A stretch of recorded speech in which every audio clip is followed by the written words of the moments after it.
Hi guys, so it's been a very long time since the last time na create ako ng talking videos or open up videos sa inyo na usually kung ginagawa talaga dito sa YouTube channel ko.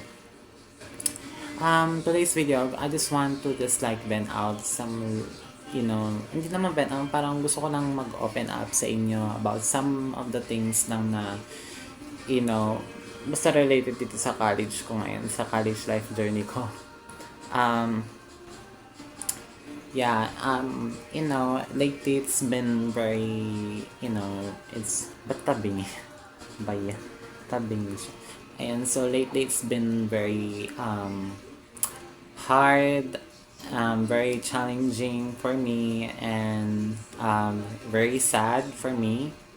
I mean, may mga ilang bagay na nangyari na, unexpectedly, and then, siguro ayun.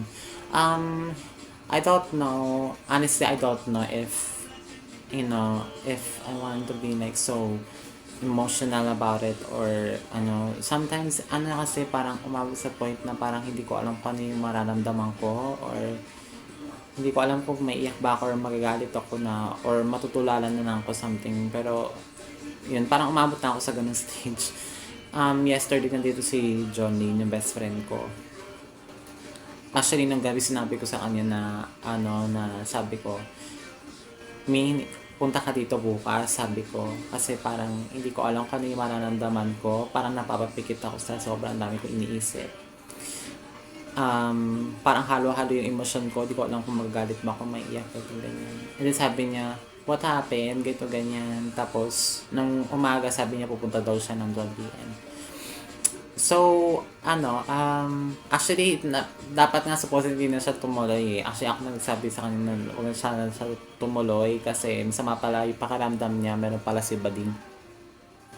Kaya, ayun. So, supposedly dapat meron din sana ngayon kaming kaya lang, hindi mo na daw siya tuloy kasi mapapahinga mo na siya ngayon. Kaya, ayun. So, bed rest muna siya sa bahay niya ngayon kasi meron siya. So lately it's been very hard and very there were things na it's so hard to believe na really did happen. There were things na parang it's hard to accept na ganon. And then it completely brought me to talagang reality of my life talaga. I mean, kaya nga yung pangalan ng era ko ngayon, it's Real Era for this year 2025. Tapos parang nung kalaunan na sabi ko, shit, bakit yun ang pinangalan ko sa era ko to ngayon? Para naging real era talaga siya. Oo, diba? Pero, ako ba? Pero ganun siya, parang ganun yung nafe-feel ko ngayon, parang naging real era talaga siya. Kaya ngayon parang sising-sisi ako bakit yun yung pinangalan ko sa era ko na ito. Pero anyways, yun nga. Really did in talaga ako. Era talaga kasi ito. All of these things happen talaga. Already na. So, ayun lang. Where shall I start? Siguro, if you guys remember, yung gumawa ako ng year experiences about nung 2024. And supposedly, actually diba yung video na yun umabot ng 1 hour. Pero supposedly dapat 3 hours yun kasi susama ko na rin sana yung experiences ko sa college, ganyan. Then, yung pinagdaanan ko sa college and yung mga hindi lang yung sinasabi kong pinagdaanan ko sa college, I mean, hindi lang yung happy moments, like yung mga medyo rocky moments, yung medyo rough moments, ganun. Supposedly dapat insama ko rin yun. Actually nga, kaya nga umabot ako ng 3 hours kasi talaga dahil kinuwento ko lahat yung pangyayari. Kaya natagalan din ako sa pag-video nun. Pero naisip ko, parang sabi ko, wag ko na lang kaya isama kasi di pa naman totally finish yung story ko sa college. Hindi, I mean, what I mean, hindi pa fully finish yung um, life story journey ko ng college. I mean, hindi pa tapos. So, siguro antayin ko na lang yung time na antayin ko na ng time pag natapos na siya, tsaka ko na lang ikukwento ulit, or tsaka ko na i-open up, ganyan.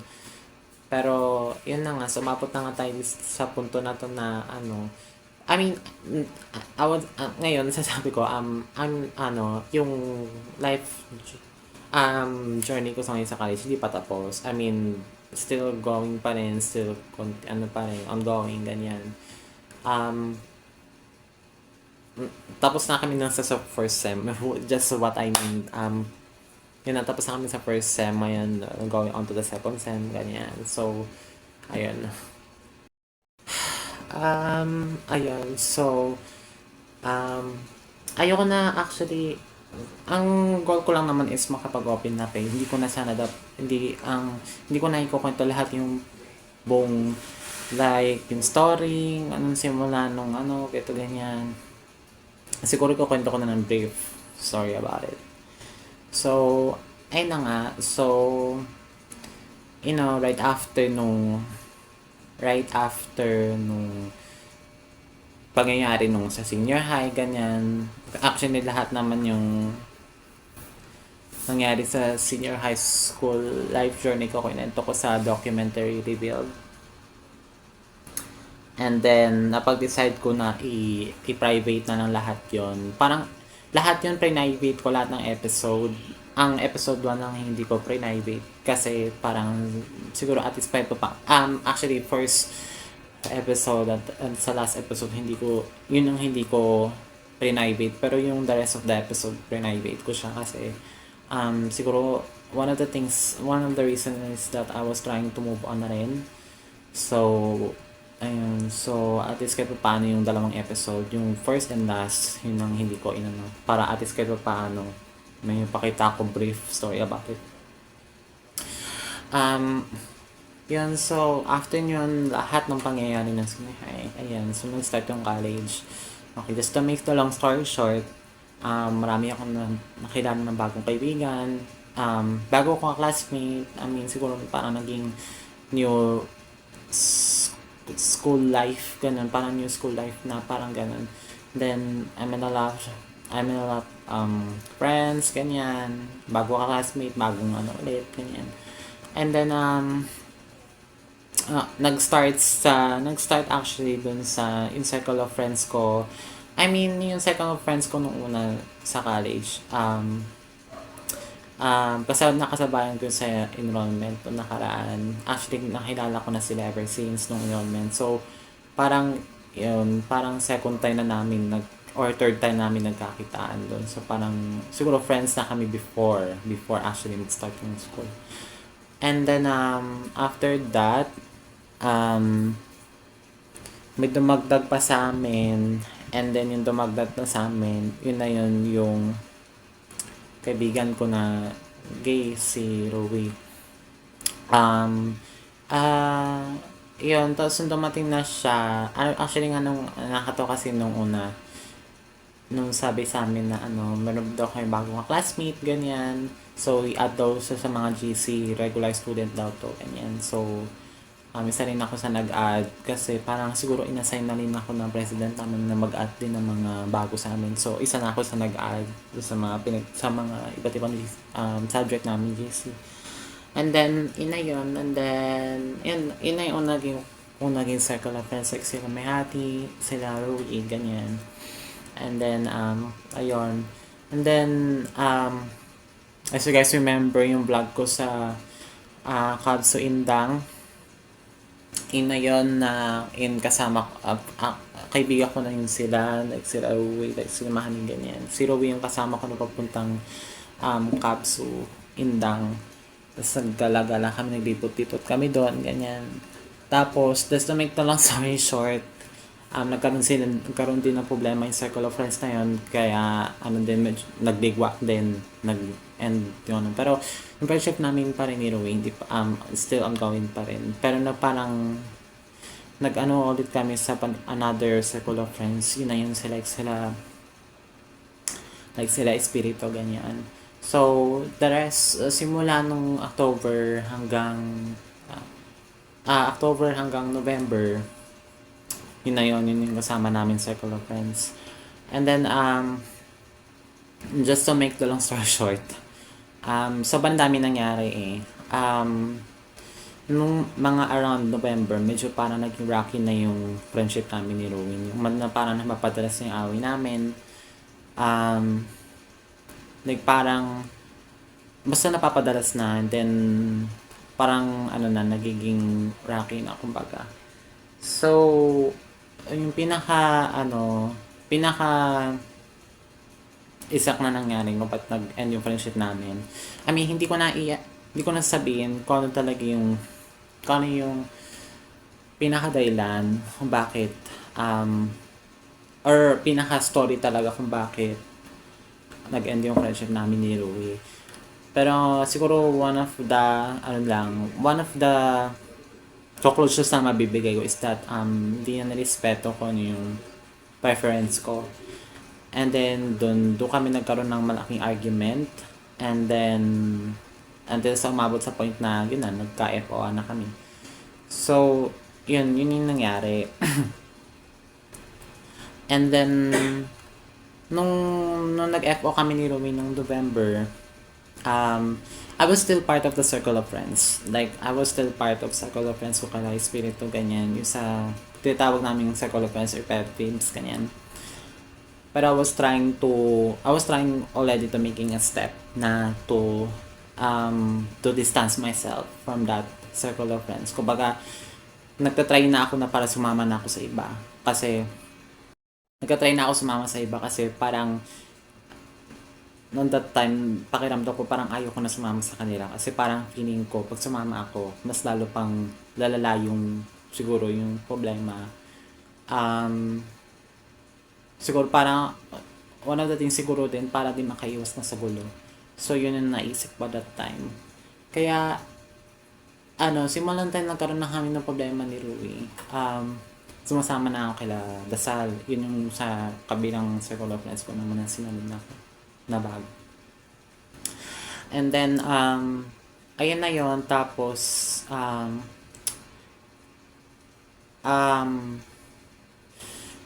may mga times na like parang nagtatry kami minsan siguro parang nagtatry kami na siguro mag-usap, ganyan. Pero not totally na kami talaga mismo parang siguro may dinadaan-daan namin sa ibang paraan para na siguro mag-usap somehow, ganyan. But pero nandun pa rin yung nag-iiwasan, yung ganyan.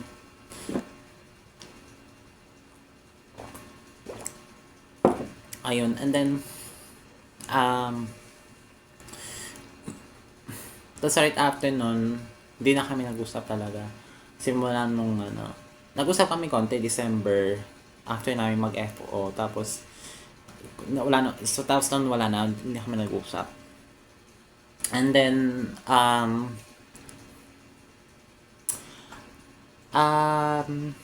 tapos tuloy-tuloy na hanggang sa mag-December, ganyan na. At noong December wala na kami, hindi na kami magkaibigan noong December. Yun na yung umatid ako ng concert, ganyan. Umatid ako ng concert ng Kabsu, ganyan. Kasi actually sinabihan kami na pagka may pumunta may mga plus points daw sa mga subject, ganyan. So parang siguro yun na yun, kaya gumora na rin kami. And then, yun na, tapos until sa nagpasko, nag-New Year, ganyan. Then,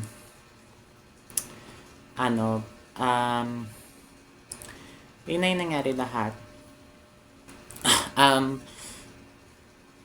Tapos, eto na, nung nag-January na,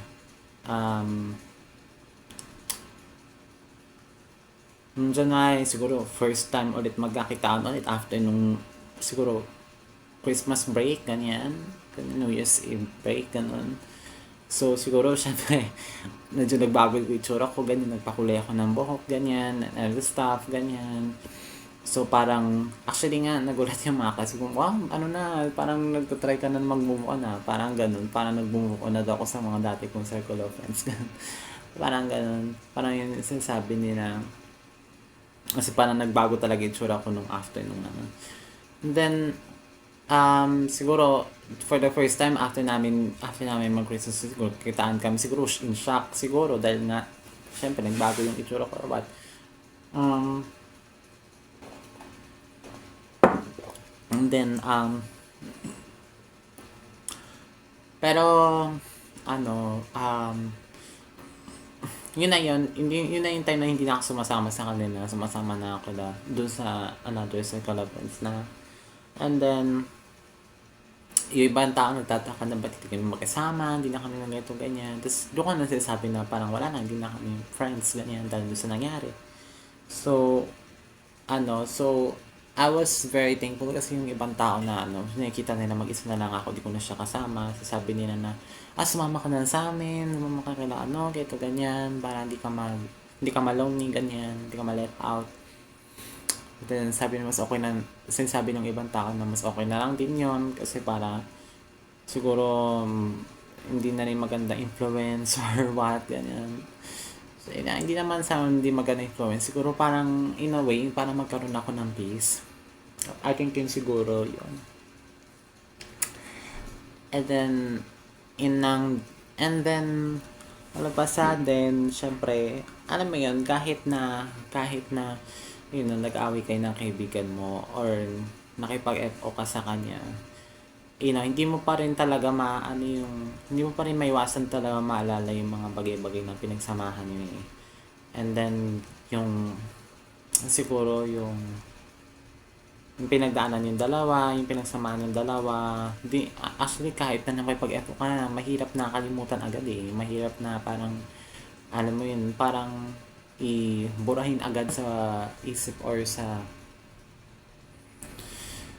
memories mo. So, parang, ayun, kahit din naman papaano, siguro inisip namin na kahit ganun yung nangyari, may pinagsamahan naman din kami. So, yung pinagsamahan namin yun, hindi namin yun parang just throw away. Parang ganun. So, ganun siya. So, ayun, so, just to make the long story short, nangyari was, di ba nagkaroon na ng exams sa first semester.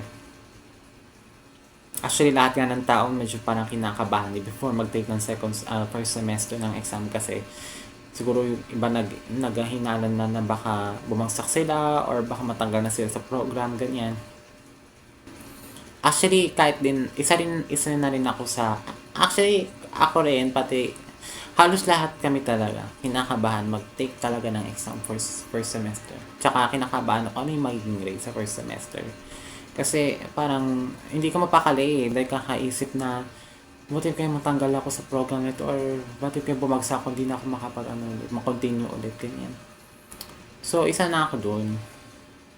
Then, nung natapos ako mag-take ng first semester ng exam. Tapos nagkaroon kami ng break until nagkaroon na ng grade consultation. Doon na talaga nagkaalaman ako sino talaga na matatanggal, sino aalis, sino mag-drop. Ganyan. So, doon na namin nalaman na halos karamihan sa amin is hindi nakapasa. So, halos lahat, pati yung dati kong circle of friends, na una ko naging circle of friends nung college, sila parang tatlo sila na natanggal. Isa na doon si Roy. So,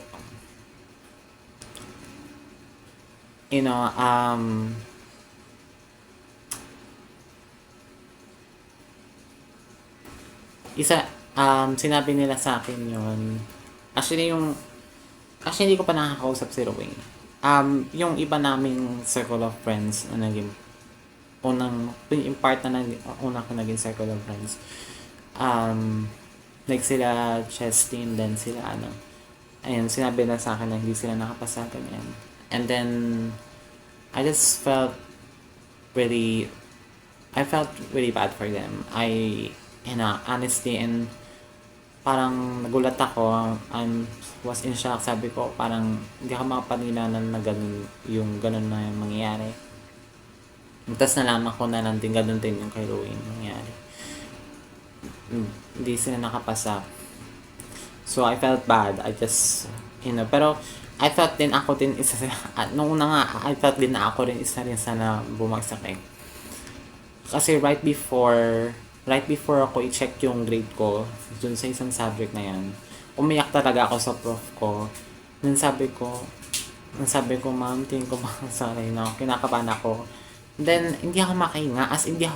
Parang, parang iyak na ako na ewan na sa sobrang kaba. Tapos nanginginig yung kamay ko. And then sabi sa akin ni ma'am, wait lang, minahon ka, di ako, mga tayta. Parang ganun, and then yun, nung nakita ko, di naman ako bumagsak, nakapasa na naman ako. Kaya umiyak din ako ulit. And then, ayun na yun, tapos sinabi na ako, guys, sasado ka, kaya sa medyo safe ako. Sa medyo safe daw. Pero I just felt bad dun sa kila Rowing and then dun sa kila Chelsea kasi nga sila sa hindi na sila makapasa. Hindi na sila nakapag-proceed na for this time. So sana supposedly dapat ngayon magkakasama kami. Pero halos lahat sila nawala. Yun.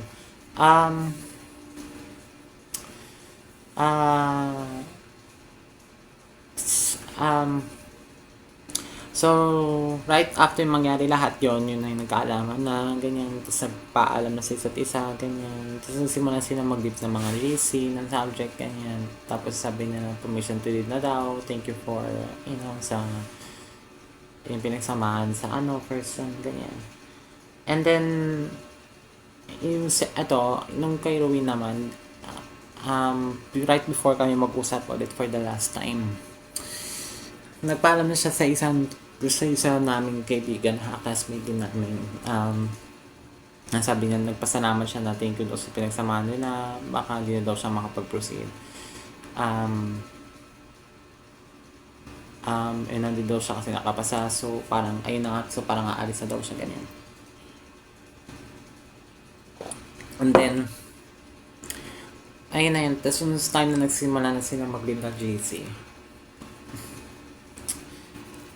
ako na yung parang gumawa ng Facebook na mag-message ulit sa kanya na nagpasalamat ako sa kanya, din nag-sorry na ako, ganyan. And then, and medyo mahaba yung sinabi ko, and then, yun din, nag-sorry din siya pabalik, and then, naiintindihan naman daw niya kasi baka daw, ayaw ko lang daw ng gulo, ganyan, and, hindi maraming salamat daw sa lahat nung pinagsamahan daw namin, ganyan. And then, nagsimula na ako mag-meeting, na sabi ko, thank you for 4 months. Absensya na sa nangyari sa friendship natin. Ganyan. Tapos post pa ako sa FB na And then, actually yun nga, tapos, medyo, to be honest, mental breakdown ako nung gabi, nung nangyari lahat yun. Tapos, kinabukasan, nagmawa kami ni Johnine. Actually nga, ngayon, pag-iisip ko, parang naman akong ewan ito. Nung the next day naman, nagmawa kami ni Johnine. Napansin niya na parang malungkot ako, ganyan, hindi ako masyado nakibo. Tapos may inutusan sa akin na isara yung pinto, hindi ko sinara, dire-diretso lang ako. Sabi niya sa kami, ano nangyayari? Ganito, ganyan. Kilala kita. Ano ba nangyayari? Bakit ganyan? Tapos yun na yun, at sa umiyak na ako, sinabi ko na lahat, ganyan. And then, while din nung bago kami pumunta ng MOA, or Baclaran muna bago MOA, nag-vent out na ako sa kanya lahat ng nararamdaman ko. Pero ngayon na pag inisip ko pa nang sabi kong weird naman. Masyado ka namang naging dramatic na ewan. Pero yun, ayoko rin na masyado maging dramatic na mag-iiyak ako mag-mental breakdown, ganon. Pero, ayaw ko rin naman na sabihin ko parang napaka-dramatic. Kasi, alam mo, kahit din gabi-gabi, or may mga times na nag-iisip pa rin ako. Tapos parang talaga pag iniisip ko yun, parang nalulungkot talaga ako. Parang, sabi ko, iniisip ko parang sabi ko, paano na ako? Parang ako na lang ngayon. Ako na natitira. Parang ganun. Parang, ako na lang mag-isa. Like, sino na yung kasama ko. Ganun. I mean, yung circle of friends ko, like, sila, sa espiritu, dyan pa rin naman sila. Pero hindi na kayo usually talaga magkakasama na palagi kasi iba-ibang section na yung napili nila sa mga back subject nila. Tapos sila Potestas, pati si Popes, nag-iba sila ng section kasi nahuli sila sa pag-enroll. Kaya hindi na sila 1-1A. Kaya ako talaga naiwan nga sa 1-1A. Kaya, ayun. So, syempre, medyo nakasad, ganyan. Until now, hindi pa rin ako makapaniwala ganyan yung nangyari. Kaya kasi sabi ko, minsan, sana panaginip lang to. Sana hindi to totoo na baka ano lang. Siguro isang bangungot lang na panaginip to na gusto lang ako maging malungkot or what. Pero ito na talaga nandito na talaga tayo eh. Parang nandito na ako sa stage na kung saan kailangan ko na agad talagang just to make it by my own, just to be independent woman na in a way na hindi ko na, wala na ako dapat wala na ako dapat parang magiging sandal ko or magiging pagdepende ko sa ibang tao. Parang ganun. Like, I have to be independent by my own way, my own terms. So, ayun siya. Pero may mga times talaga na hindi ko talaga maiwasan. Parang nag-iisip pa rin ako na sabi ko, parang nalulungkot ako. Sabi ko, parang na ako. Parang ganun.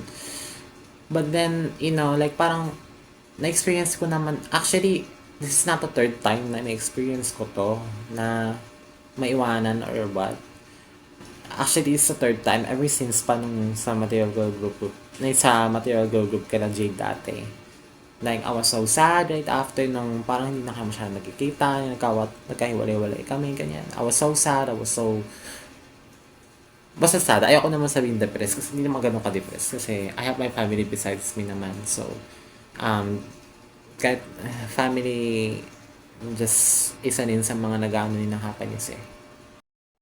Ayoko naman parang umabot sa ganung point na sabi ko parang magiging sad ako dahil doon na kasi I went through this before and I know how I can be able to siguro malagpasan pero hindi ganun kadali eh. Hindi ganun I would say it's not easy to say na parang malalagpasan ko to.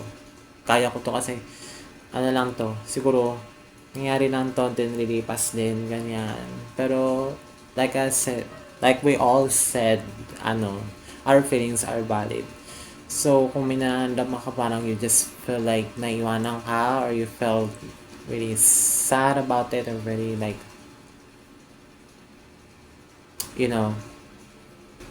basta ganun siya. You just have to be vent out or something ganun. Or mag-open up ka ganyan. So, ganun siya. So, I know naman na siguro everything happens for a reason. Siguro baka lang din, siguro baka pinapano si Lord na mas maganda pa, siguro para sa akin, ganun. So, I just titing ko lang yun, pero hindi ko pa rin talaga maiwasan yung, bisan biglang mapapatulanan na ako, sabi ko, diba, ba't ganun naman yung nangyari, parang ganun, parang sabi ko, bakit naman ganun, Lord, na parang lagi ako naiiwanan, lagi ako na, but then, minsan kasi, mapapaisip ka na lang sabi mo, kung hindi kaya nangyari, anong magiging, diba, like, ganun. So, nag-iisip ako ng another parang possible, like, outcome nangyari, pag hindi nangyari itong bagay na to. So, ganun siya. Siguro, I think din, kung tuloy-tuloy pang ganun, baka din hindi rin ako be able to grow. Kasi, yung mga nangyaring ganun, siguro, kailangan mo rin kasi mag-grow, tsaka kailangan mo rin magano ng sarili mong path, kung saan mapapatadako yung life path mo. So, parang ganun. So, yun na lang din iniisip ko. Kaya, hope lang din sana malabasan ko to. You know, hindi pa I mean, until now kasi I'm still like processing of moving on eh. Pero, ano, syempre it's hard pa rin. Step by step, baby step, sabi nga ni Rufa, making to. So, ayun lang. So, ayun na, like I said, ayoko na pabain, pero, ayun na, pero sana, I mean, ayoko na mag-expect, ganyan, like I said naman eh. Ayun na, nalulungkot lang din talaga ako. I just feel bad for them, and I'm gonna miss them also the same time. Syempre, naging part na rin sila ng buhay ko eh. I just felt sad. I just felt bad also. Pero wala naman din ako magagawa kasi, you know, mahirap yan eh. Lalo na pag grades kasi yung usapan eh. Hindi mo rin kasi kayang parang, you know, parang makipag-diskusyonan sa mga prof na kung kaya pa magawa ng paraan. Kasi, yung mga prof kasi talaga nagbibigay na ng chance. Depende din sa prof na naghahawak ng subject na yun. Kung talagang paano siya mamagano ng grade. Kung very strict ba, wala na talagang second chance, or everything, gano'n. So, ayoko naman din i-blame dun sa isang subject teacher namin na yun. Kaya daming umalis sa amin, daming na ano. Pero I just felt bad lang talaga. So, alam mo yung tipong gusto mo sanang resolbahan pero hindi mo magawa kasi din ang hirap eh, mahirap. Kaya ayun na. So, ayoko naman, I mean, okay naman yung yung system na ginagawa nila ngayon. Pero it's for me, siguro it's too very unfair. It's very unfair talaga kasi parang kahit parang daming effort yung nangyari, parang kung kulang-kulang ka na magpasa, yun ang mangyayari talaga. May chance ka pa rin talaga bumagsak. So, mahirap talaga nga makapasa ngayon. Na sa kabso talaga, mahirap talaga makapasa. And luckily, ako isa lang nakapasa. So, I don't know, hindi ko lang alam second sem, baka magbasit yung mangyari. Pero huwag naman sana, diba? So, I know. So, anyways, papahinga na ako kasi lapit na magsisipapa kasi mag-work na siya. So, kailangan wala ng second voices or something pa marinig sa background. So, nag-start na siya mag-ano. So, yun lang. I hope you guys see you next time and have a wonderful evening.